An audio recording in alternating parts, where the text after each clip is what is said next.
Aloha! Welcome back to the Anxiety Coaches Podcast. I'm your host and coach, Gina Ryan, and I'm so happy to be with you again today as we consider the many ways to bring your mind and body back to its natural peace and calm. In today's episode, I'm talking about how negative thinking fuels anxiety and what you can do about it. And this is part one. I had a lot to say, so it's going to be in two separate parts. But I wanted to start today about the negative thinking and why that could be a problem for us with our anxiety. The last thing we need when we are already stressed and anxious is to be using our own mind to take us even further toward the wormhole. So I know that life isn't easy and that things will not always be perfect. I get that. I have that kind of life too, the ups, the downs, and everything in between. Yet we make life more challenging with negative thinking by going to the negative. And I know that we are built in a way that we have a bias toward the negative. We can also become aware of that bias and steer our thinking in different directions. The influence of your negative thoughts is far-reaching, and there is no part of your life that escapes this negative thinking. It affects you mentally, emotionally, and physically. And people who have any issues in those areas will tell you it is worse when they are in a negative state. It limits your ability to achieve and really enjoy life the way you want to. There are reasons why pessimists are a little less happy, or maybe a lot less happy, and miserable. So let's look at what's going on here. There are really two primary effects that I want to talk about that negative thinking has on our lives. And the first one is that negative thinking has a negative impact on your mood and your outlook. And negative thinking just plain old feels bad. Thinking negative thoughts can make us feel sad, angry, afraid. We're already afraid. If you're here listening to a show about anxiety, you already have fear above and beyond what you want or what you have had in the past. And we can feel hopeless and just negative in general. All of a sudden, the world starts to look dark, right? These emotions taint the way that we view the world and can have a harmful effect on our ability to make wise decisions and to think clearly. Constant exposure to negative thinking can lead to that vicious cycle where pessimistic thoughts feed into each other. We all know this, intensifying our emotions and our distress. The more we engage in negative thinking patterns, the more entrenched they become, making it increasingly difficult to break free. This can result in a perpetual state of anxiety, right? And beyond anxiety, into depression, further clouding our judgment and impairing our daily functioning. This can happen. Most people that I work with are functioning anxious people, and they are functioning with their depression. But it's like playing with fire. You don't want to just stay there. You want to do the things you can to move out of those states. And having a different way of thinking by not leaning into the negative all the time, you can get a grip on both anxiety and depression. This emotional turmoil that we end up in not only affects our mental health, but it can also manifest in physical symptoms. And you might be in this camp. I know that many people I work with have these issues: headaches, fatigue, chronic illnesses, gut issues. On top of all of that personal suffering, negative thinking can strain your relationships. When we are preoccupied with negative thoughts, being present and engaged with others is really difficult. We find ourselves maybe becoming irritable or withdrawn or overly critical, and we can end up pushing away our friends, our family, our colleagues who might have been a source of support. And this social isolation can really feed into the negative mindset, creating a feedback loop that makes it increasingly difficult to seek and accept help from others. You can see this is another cycle, just like the anxiety cycle.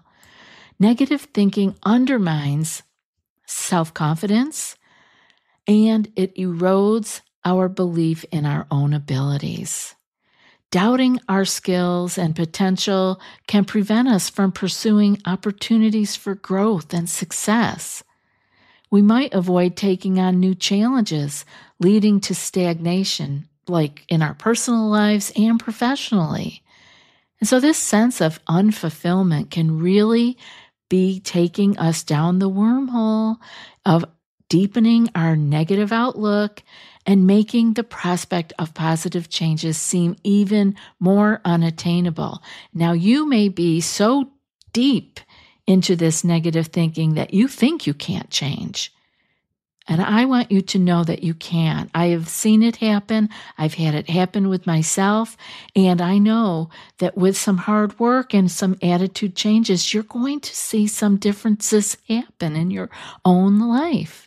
Breaking free from the grip of negative thinking does require some effort, conscious effort, and often we need the support of maybe friends or family, a coach, a therapist, your clergy, whoever you turn to for that kind of support.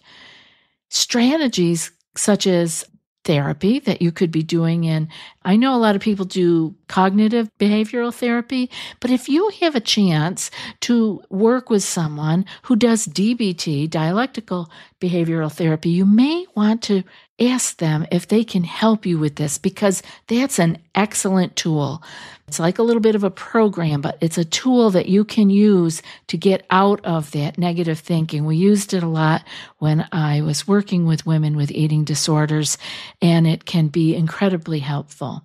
Learning to challenge and reframe the negative thoughts, which is what you do in any kind of therapy, DBT or CBT, but learning to challenge and reframe the negative thoughts that you would learn how to do these things in DBT or in CBT or any kind of therapy, even with a coach or a friend, you can push yourself through and learn these skills.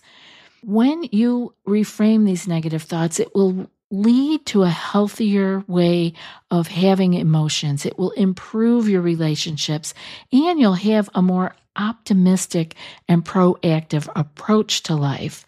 So taking these steps is not only a way to alleviate the emotional burden that you're having, but it also opens up and paves the way for a more fulfilling and balanced future. Now, the second piece that I wanted to talk about today is that negative thinking inhibits your ability to achieve goals. For any objective, you have things that are pulling you toward your goal and other things that are pushing you away. So when you think negatively about achieving a goal, you are much less able to accomplish it. When you dwell on the negative thoughts, you create mental barriers that make the task at hand seem insurmountable. And this is even true when you are working with a coach or a therapist. You may be stuck and dwelling on those negatives, and you have to begin to move out of that and actually believe that you can make changes and that you can do things differently and feel better in order for you to start making progress. It's like the pre-work before you can really get into making the changes. You have to believe that you can, and you can't be negative about that. You will have to find a positive way to look at that and believe in yourself. These thoughts often spiral into a cycle of self-doubt when we are thinking negatively, where each setback, no matter how small it is magnified and seems even further evidence of our inability to do anything, to succeed, or even to make a small change. This cycle, just like the anxiety cycle, can paralyze our progress, leading us to procrastination and a lack of motivation. We become stuck. We become frozen. Instead of focusing on actionable steps to achieve our goals, we can become consumed by fear of failure. The energy that could be channeled toward overcoming obstacles is instead spent on ruminating over the potential pitfalls. And again, that is not in our circle of influence. Negative thinking affects more than just our mental state. It has tangible consequences on our behavior, on our decisions. When we anticipate failure, we're less likely to take risks or seize opportunities that could move us toward our goals and our desires. Again, we become frozen. We might avoid seeking help or networking with others who could provide valuable insights and support, making the path to achieving our goals not only longer, but full of missed opportunities. This self-fulfilling prophecy ensures that our anxiety and skepticism about reaching our goals actually materialize, further reinforcing a negative mindset. But on the other hand, adopting a positive outlook can act as a powerful catalyst, propelling us toward our aspirations. So training our minds and thought patterns in positive thinking fosters resilience, allowing us to view challenges as opportunities for growth rather than insurmountable obstacles. With a constructive mindset, we're more apt to develop problem-solving strategies and easily adapt to setbacks. This shift in perspective enhances our ability to tackle immediate issues and builds a stronger foundation for long-term success. Positive thinking encourages proactivity and a solution-oriented approach, making the journey to achieving our goals smoother and more attainable. A positive mindset attracts support from others, and when we exhibit that kind of confidence and optimism, people are more likely to be drawn to our vision and be willing to help us. This creates a collaborative environment where resources, ideas, and encouragement can be shared, further facilitating our ability to achieve our goals. Positive thinking generates a rippled effect, just like the negative thinking, right? Inspiring those around you and fostering a support network that shares our mission. So by surrounding ourselves with positivity, internally and externally, we'll be better equipped to navigate the complexities of goal attainment and ultimately fulfill our ambitions. And we can have those ambitions be big and small. Imagine, as an example, that you'd like to take a trip to a foreign land. This has always been your goal. It's a big one. But then when you start thinking about it, you say things like, it's so far away. The jet lag will be awful. I'll probably spend half of the trip just recovering. Or maybe you say the language is so different from English. How will I manage? Or I should spend the money on something else. Maybe you say, I'll lose a lot of money exchanging currency. You could also be thinking, I've heard the prisons there are really horrible. What if I break some weird law I don't even know about? All of those thoughts about your big dream trip, and suddenly that dream trip to a foreign land doesn't sound so dreamy anymore. Negative thinking makes goals even seem more challenging than they are in reality. So those two effects I talked about that I mentioned today are pervasive. They influence our entire life. But there are additional consequences as well, and I'll just share a couple of those. Negative thinking can really limit our capabilities. It can be damaging to our health is number one.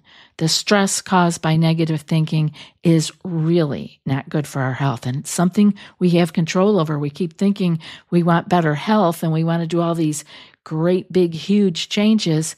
Well, changing from negative to neutral or positive thinking is really helpful for your health. Number two, it lowers your self-esteem. Kind of talked about that earlier, but when you think you're ugly, fat, stupid, you can't really feel very good about yourself. So you are lowering your own self-esteem. These changes are not easy, but they can be done. Number three, it reduces your confidence. Negative thoughts about yourself lowers your self-confidence. Negative thoughts about others makes you less confident in their abilities. Your negative thinking can impact the people around you.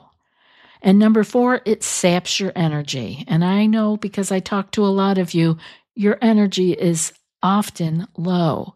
Negative thinking is exhausting and it saps your resources.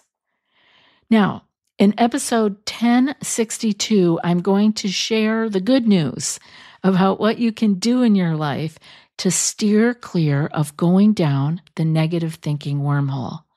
We can make a difference by paying attention to our circle of influence and doing what we can with what we have.